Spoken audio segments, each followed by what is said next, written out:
All right, Panther fans. So Stu was going to bring out the "at least we got a point" cigar, but he passed on the idea.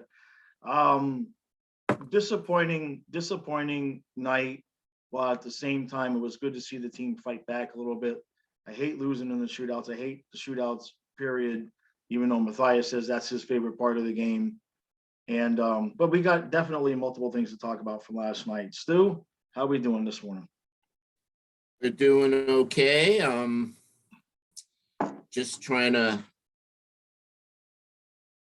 comprehend how we look so good and look so bad in the same game. How we don't score 3-4 goals in the first period. Right. and take control of that game. That could have happened. Obviously, hope he, stepped up. But I don't understand how we don't win this game in overtime. I really think we win the game in overtime or else, because right. Yeah. Bob's not too good in those shootouts. I just maybe in the heat of the moment, because he made such incredible saves, even though it won in overtime, which was right at the end. Yeah. But when it's the shootout and it's just one-on-one and the player comes in, like that one goal where the player came in and basically like stopped in front of him. Yeah. And, Bob had his legs open and boom, goal. Boom, so right. I hate the shootout, always have. I think they should make it a 10-minute overtime. Yeah. But the Panthers need to win the games in overtime, and Barkov had it. I don't understand why he didn't do his patented, little drop the shoulder, then go back on the backhand and roof it. That's his move. Right. Yeah. The other thing and he did it on Dallas one game, is when he comes in on the right side and he swoops in front and you think he's going around, and then he just, the goalie's moving with him, and then he puts it right. You know what I mean? Yeah. I know what movie you're talking about. Yeah. And it would have been so beautiful for him to have gotten a hat trick in overtime. I 3/4 of the way jumped off the couch because I thought for sure it was going in, and then it didn't. Me too. Me too. So now the thing with overtime, and I know we're going to talk about Bob, but I think what cost us in overtime, and I'm sure you caught this, was he made a save, and instead of stopping the puck, he pushed it back out, and we ended up another 45 seconds, and our guys got so exhausted out there. I think it was Lundell actually went off the ice, and then somebody came on for him. But him not stopping that puck and getting the face off cost us about 45 seconds of zone time. And then by the time, anything else happened, our guys, Barkov and Huberdeau, they I can't imagine how many minutes they played last night. They were on the ice. They were constantly on the ice. But I don't like in overtime, and I've seen it time and time again, where our guys will go in, and then, like Uyghur does this all the time. They go in and they go for a skate. Right. They skate this way, they skate around that way. What I think needs to happen is one of the players needs to go right for the net. Right. And either you pass it to him or you shoot and look, you shoot pad level, looking for that rebound. Right. But I don't know. The game shouldn't even have gone to overtime. We lucked out. 28 seconds, Huberdeau. Yeah. Just goes to show you when Huberdeau wants to shoot. Did you see the flex on that stick? Yeah, when he wants to shoot. But I've been watching him a little bit more, like you were talking about, focusing on one player. And like, especially on the power play, and like a lot of times when he gets the puck, we're complaining like shoot. But if you watch his eyes, he's not even remotely considering looking even at the goalie.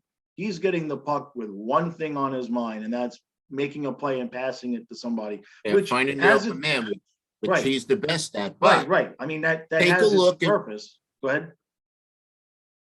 Take a look at where he scored the goal and tell me that he's not in that position on the power play most of the time. Which tells me that if he does what he did last night, he is either going to score, Hornquist is going to deflect it, or Hornquist is going to get a rebound. Right. And I think, if you watch the replay, as I did a number of times, Hornquist screened Holtby on that goal. Yeah. So it's really important to have Hornquist out on the power play. No doubt about it. No doubt. The guy's so valuable to the team. Right. Yeah. In and out of the locker room. Yep. And absolutely. I'm glad he's got the A on his sweater for the away games. Yeah. So what else you want to talk about? You want to talk about how Ekblad didn't box his man out on that? Yeah, let's talk about that. He was just his positioning. The two guys were on the inside. Ekblad is on to the right, on the outside. Yeah. He's got to be on the other side of the guys. Right. I just, and I was very surprised on the one goal where Bob had it and then it trickled, through his pads. Yeah. Gudis, of all people, did knock his guy on his ass and the guy outboxed him. Right, outboxed, He tapped it in. So those are two goals I look at where they shouldn't have been goals. No, if guys are getting in the crease like that, they need to be knocked on their ass, period. And Ekblad doesn't do that. Time and time again, he's out of position. And he puck watches. I love Ekblad, my favorite player, but I got to call it out when I see what I see. And that one goal really infuriated me because I'm like, what are you doing letting those two guys stand there all alone? Right. And not challenge them. Right. Yeah. So I'm hoping Samuelson sees what I see. I'm sure he did on the video and goes to him and says, look, you got to be on the other side of these guys, not on the outside. Right. It doesn't make any sense. No.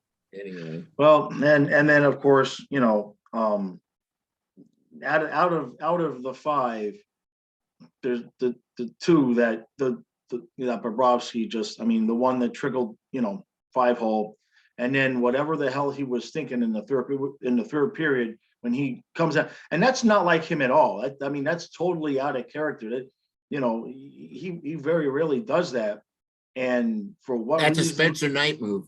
Yeah, that's what I mean, right? Yeah, if it was Spencer, you kind of expect him to come out like that, but with Bob, that was just totally out of nowhere and back of the net, sure enough. And I'm hoping Spencer is healthy for Saturday because I think I looked at it before it came on. I think in the last two games, Bobrovsky is like 85, 90 shots against. We've allowed a lot of shots the last two games. And are you saying he's a little fatigued? Well, he certainly looked that way in the shootout last night. That's for sure. Yeah. He looked like he didn't feel like moving at all. And, say what you want about the shootout. He got beat twice, 5-hole. You get beat once, 5-hole, the shootout. The next shot, your paddle should be down no matter what. And sure enough, but, you would get a point on don't think the opposition, we know they watch video. Yeah. They got Bob down. Yeah. Just like I think the goalies now have Barkov's moves down. That's why he's tried that a number of times lately. And I still think his patented move is, faking left and then, roofing it backhand. Yeah. Well, Huberdeau was weak. His move was weak. He ran out of room. Yeah. I just, again, don't understand why these guys, they come in at an angle or whatever. Right. They make a move, dip the shoulder, whatnot, and then they roof it. That's the way to score. I'm sorry. Yeah. Huberdeau literally stopped and then fell down. It would look like a caricature of a guy who was just so exhausted that he ran out of gas after he, I can't imagine how many minutes he's played. And look, he's played well. And Barkov, I thought for sure was going to get the hat trick last night. Now the one guy that definitely stood out last night as could have really used the night off was Joe Thornton. He looked bad. I was watching him. anytime there was going to be a board battle, he was avoiding contact and losing the battle. And, we need both. We need Bennett and Reinhardt back. We need our full complement of players. Absolutely. Thornton can fill in every once in a while, but he did not have a good game last night at all. No, Time when I was watching him. And I think then, Bennett's the guy we miss more than Reinhardt. oh yeah, absolutely. And again, it has to do with the balance of the lines. I think Lundell did a good job yesterday with with Huby and Duclair. Oh, getting back to the tying goal. What was amazing is Dallas dominated the whole night with faceoffs. Right. Like that one goal, which was scored right off the faceoff. We won 5 or 6 Barkov won 5 or 6 in a row. Yep.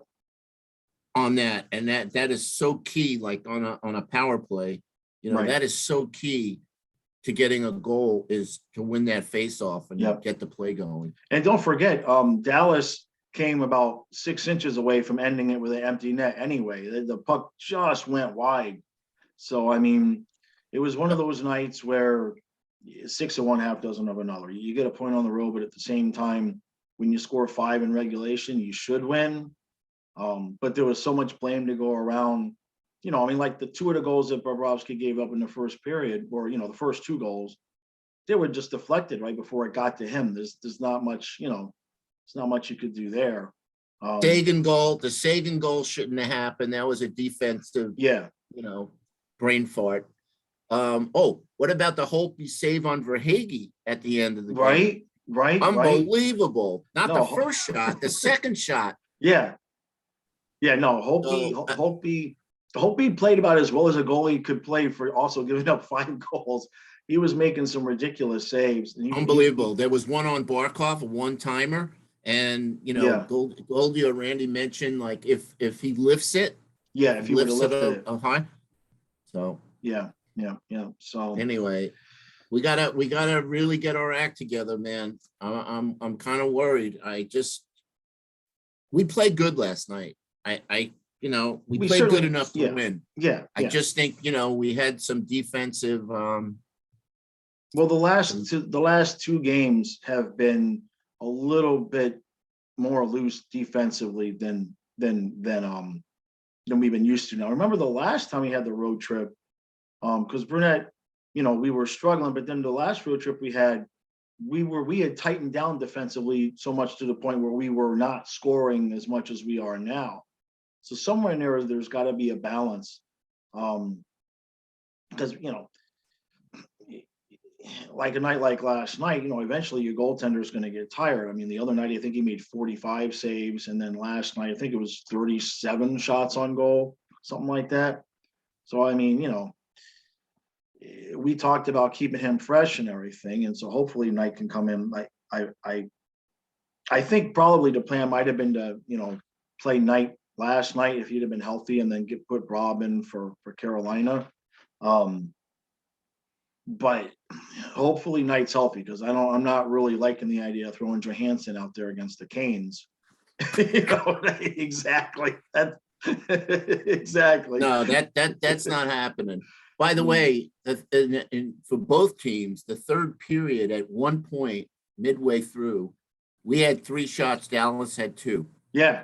And I think towards the end of the game, we had 9 shots. They had 2. It's amazing how we get, 19 shots in the first period and whatever shots in the second period. Right. And then the third period for both teams. Yeah. It was really odd. I don't think, we tightened up defensively and they tightened up defensively so much. It's just weird, this game. Yeah, no, it was 2 games in one. So last thing, for me anyway, Bobrovsky looked like he had fixed that damn 5-hole. The first 10 games of the season, you could tell he was hyper-focused on that. And now it's not quite back to the same old Bob. He's making the rest of the saves, but that 5-hole is still the killer. That's the weak spot where he's and I guess all he can do is just continue to work on it. And the opposition is they're zeroing in on that. Yeah. No, absolutely. These guys are so good. When they see a weakness, they go for it. Right. Very surprising because I always say the magic number is 4. So this is one of those games where we got the 4, but didn't win it. Yeah. I think getting a point was good. Tampa won again, so I think we're 3 points out now, if I'm not mistaken. Maybe 2 points out. I haven't looked. No, they were ahead by 1 point. So that would be 2 points because it kind of negates some. Yeah. But no, but they keep got to winning. beat Carolina. It's going to be a tough one. I'm hopefully optimistic. Yeah, no. Well, we whooped them last. It was the last time we played them. We whooped them pretty good, right? Yeah, at home. Yeah, at home, right? Different story. We have trouble in Carolina. That's right. That was the game where it was 4-0 first period, right? Yeah. So they'll be seeking revenge. Yeah, and how good Carolina is at home. Yeah. So anyway, that's all I got. Yeah. To let everybody know. As far as yesterday, Randy said he'll be able to come on and talk with us about 5 o'clock today. Obviously, he's on the road, so hoping that he's able to do that with us. We probably won't talk too much about last night. I really want to just pick his brain about the season so far, and it's always good when we get him and Billy on. So. Yeah. It's a lot of fun. I really enjoy it, especially Randy. So, and then, like I said, I'm going to live stream the game tomorrow. The game starts at 7. I'm going to start the stream at 6:30. Since I'm going to stream the whole game, I'm not going to start an hour beforehand. I'm going to start a half hour beforehand and do that. And then, so Stu and I hopefully will be back later on this evening with Randy. And then we got tomorrow, and then we'll be back Sunday morning. And then Monday, everybody can take a day off. All right, guys. It would be really nice to pull one off Saturday. Yeah, no, it's they're gonna have to bring it. That's all. It's important because you don't want to start looking at the standings and being 5 and 6 points out. That starts to get, we only have the one game left against Tampa, so it's not like we have a bunch of games where we can make it up too. And listen, when they get in the playoffs, you don't win on the road, you lose. Yeah. No, that's the end of that. They got to figure out. They got to figure out what the hell is going on. I mean, obviously, teams play better at home in general. It seems like we're scoring on the road just fine, but defensively and the goaltending is not been there. So Dallas had a record of 12-3-1 at home. So jeez. Yeah, they're good. They're a good team at home. I think they're 5th on the power play. Right. I think they're in the top 5 or so on the PK. So we played a good team last night. Yeah. I think if we score a couple more goals in the first period, right, which I obviously think we could have. I'm not even going to say it, but Tippett had another opportunity. Hey, Tippett looked good for about 5 minutes there. Now, come on. Just but we need to get Bennett. We need to get Bennett and Reinhardt. We need to get Bennett and Ryan and Marchment too. Need to get those 3 guys back and let Tippett sit down for a little while. Clearly, he's not gonna. He did come out last night like he was going to do everything he can. He hit the post, and I think after he hit the post, I think the depression and the unconfidence just set back in. Regardless of what happens with him or where he goes, just please, could the kid just get one just dribbled off of his back somehow? Because it's just, we've seen other hockey players, you go through a slump, it just all falls apart on you. I feel bad for the kid at this point because he knows it. You know what I mean? So one last comment from me. Yeah. So on the Uyghur goal, the Lusterraden line was on. Yeah. They were bringing it. Yeah. Every shift they bring it. Yeah. Lomberg again. It's like I'm trying to think of the Hornquist. The Hornquist was the Calgary game, the 2 goals. So what other goal was that line involved in last night? Lomberg, the other game. Yeah. Yeah. So Yeah. No, and look, I mean, that's not even, I mean, I know technically it's our 4th line, but let's face it. Thornton with Vetrano and Tippett is the 4th line. Those are the guys that should be getting, minimal minutes, and the Lustrinen line should be, 100% agree with you. Yep.